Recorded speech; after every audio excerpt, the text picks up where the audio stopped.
여러분의 가슴을 뛰게 만들었던 걸그룹은 누구인가요? 혹시 K-팝 걸그룹의 시초인 SES인가요? SES 이후로도 수많은 걸그룹들이 데뷔했지만 SES의 영향을 전혀 안 받은 걸그룹은 없다고 할 수 있을 정도로 현재 K-팝 걸그룹들의 음악, 패션, 컨셉에 막대한 영향을 주었고 리메이크된 노래가 가장 많은 걸그룹이기도 합니다.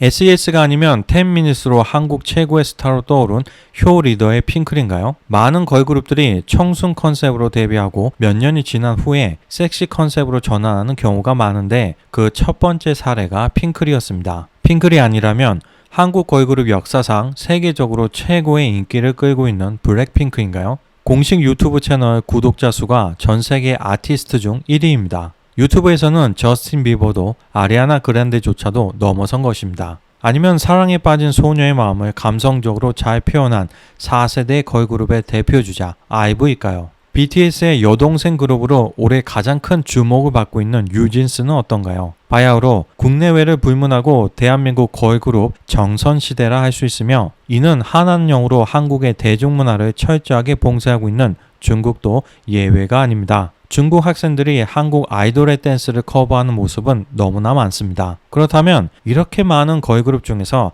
가장 인기 있는 건 과연 어떤 팀일까요? 조사 대상에 따라서 조금씩 차이가 있을 수는 있지만 대체적으로 소녀시대를 꼽는 인민들이 많습니다. 첫째, 소녀시대는 2007년 데뷔해서 10년 동안 성공적으로 꾸준한 활동을 했기에 중국에서도 굉장히 유명했으며 둘째, 소녀시대 활동이 잠정 중단된 2017년은 중국의 한학령이 시작된 시기와 비슷합니다. 그 이후로 중국에서 한국 가수들의 콘서트, 방송 출연, CF 출연 등의 활동이 거의 금지되었기 때문에 인민들에게는 새로운 한국 걸그룹들을 접할 수 있는 기회가 매우 줄어들었지만 소녀시대의 활동까지는 한국 걸그룹들이 원활하게 소개될 수 있었기 때문에 인민들이 가장 많이 기억하는 걸그룹이 될 수 있었던 것입니다. 셋째, 외모면 외모, 가창이면 가창, 그리고 지, 소원을 말해봐 등의 수많은 히트곡 등 소녀시대의 실력과 성과가 걸그룹 최고 수준이었기 때문입니다. 빌보드 역시 2017년 최근 10년 내 최고의 K-팝 걸그룹으로 소녀시대를 선정했을 정도로 소녀시대는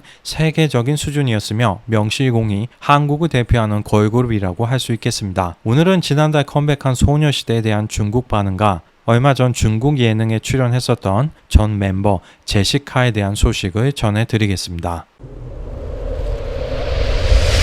해체 5년, 돌아오자마자 검색이 폭발하다. 5년 만에 다시 출격. 소녀시대가 완전체로 돌아왔다. 데뷔한 지 15년, 아직도 너무 보기 좋다. 저 예쁜 얼굴, 저 몸매, 신인 걸그룹이라고 해도 지나치지 않다. 최고의 전설 그룹 소녀시대의 신곡 Forever One이 오늘 첫 방송이다. 소녀시대 전원 컴백, 3번 노래 직캠, 유나는 계속 예뻐진다. 소녀시대 7집 Forever One이 공개되고 한국 음원 음반 차트에서 정상에 섰으며 아이튠즈 탑 앨범 차트 전 세계 31개 지역에서 영광스럽게 1위에 올랐고 QQ 음악 앨범 매출에서 1위, 일본 레코초코 데일리 앨범 차트에서 1위 등 전 세계 유명 차트를 휩쓰면서 소녀시대의 변함없는 인기와 힘을 증명했다. 2017년 소녀시대가 개별 활동에 돌입한 후에는 소녀시대 10년 활동에 대해 정리한 기사들도 많이 나왔습니다. 아마 당시에는 5년 뒤 소녀시대가 다시 완전체 컴백을 하지 못하고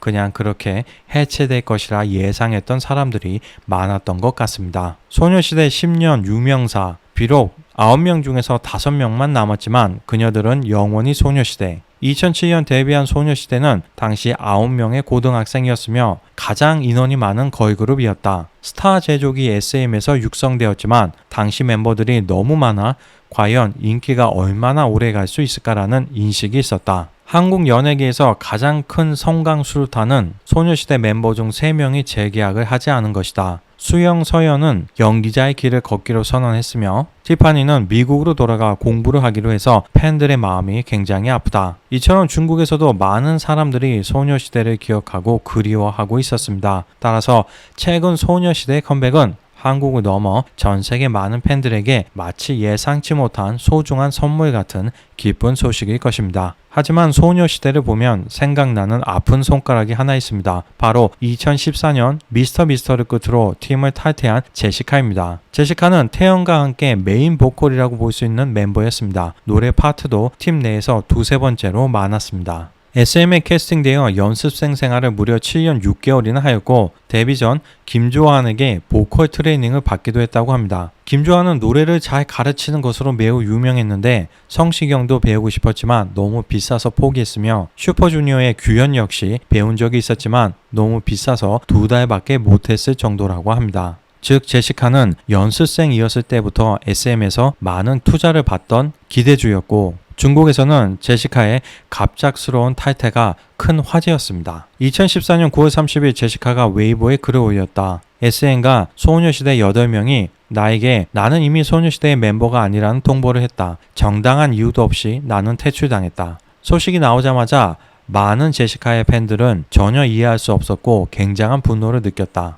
곧이어 SM 역시 제시카는 개인 사업과 소녀시대 활동 사이의 충돌로 인해 이미 퇴출되었다고 공식 발표를 했다. 제시카는 훗날 서로의 이해관계가 달랐다. 언젠가는 헤어져야 할 텐데 나에게 이별의 시기가 먼저 왔다고 생각한다고 밝혔습니다. 그렇게 각자의 길을 걸었던 소녀시대와 제시카. 하지만 올해 소녀시대의 컴백을 앞두고 묘한 기류가 형성됩니다. 소녀시대의 컴백과 비슷한 시기에 제시카의 두 번째 소설 브라이트가 출판되었기 때문입니다. 전작 샤인이 K-POP 스타가 되기 위한 가정을 그렸다면 브라이트는 데뷔 후의 삶을 그리고 있습니다. 주 내용은 레이첼은 9인조 걸그룹 걸스 포레버의 멤버인데 레이첼이 진정한 꿈을 이뤄가는 과정에서 다른 멤버들이 그녀를 괴롭힙니다. 결국 레이첼은 멤버들의 시기와 질투로 탈퇴를 당하는데 그 날짜가 하필이면 9월 30일로 실제 제시카가 소녀시대를 탈퇴한 날짜와 일치합니다. 그래서 소설이 아니라 소설의 형식을 띤 제시카의 자서전이 아니냐는 의견들이 많이 나오고 있습니다. 제시카는 최근 중국 예능 승풍 파랑 적저저 3에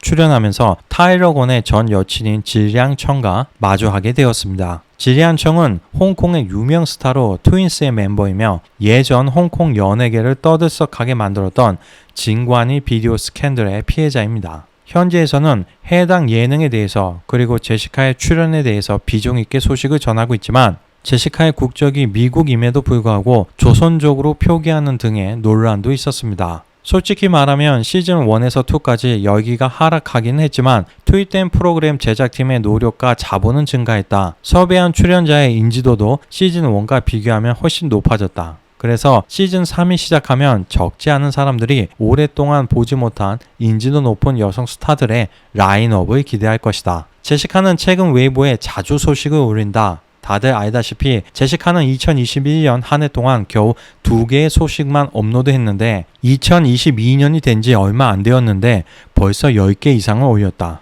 다들 알다시피 많은 한국 연예인들은 중국 내 SNS에 거의 글을 올리지 않으면서 일반적으로 비밀번호를 잊어버렸기 때문이라는 핑계를 댄다. 글을 올리기 시작하면 두 가지 이유 중 하나이다. 첫째, 상품을 선전하거나 둘째, 중국 내에서 발전하고 싶어서. 네티즌들은 이런 행위들을 모두 모금하러 왔다고 말한다. 과연 네티즌들은 얼마 지나지 않아 제시카가 중국 창사에 있다는 단서를 찾았다. 이는 인터넷상에 떠돌고 있는 제시카가 랑저 3에 출연한다는 루머와 일치한다. 제시카의 소속사는 중국 서바이벌 예능에 출연하는 건 맞다. 하지만 제작진이 제시카를 조선족이라고 표기했는지 아닌지, 왜 그렇게 표기했는지 현재 확인 중이다. 해당 예능에서 제시카는 최종 2위를 차지했습니다. 다수의 한국 언론에서는 5인조 걸그룹으로 다시 데뷔를 할 거라고 하지만 도대체 어디서 그런 잘못된 소식이 전달되어서 한국 언론을 장식하고 있는지 모르겠습니다. 지난 시즌 1, 2를 봐도 이 프로그램에서 선정된 연예인들이 한국의 아이오아이나 아이즈원처럼 정식 걸그룹 활동을 하는 것이 아닙니다. 그냥 선정된 조합으로 몇 가지 예능에 출연하고 반응이 좋으면 몇 번 더 나오는 식이라고 보면 되겠습니다. 오늘은 한국을 대표하는 걸그룹 소녀시대의 중국 반응에 대해서 이야기해봤습니다. 그럼 모두 좋은 하루 되시길 바랍니다.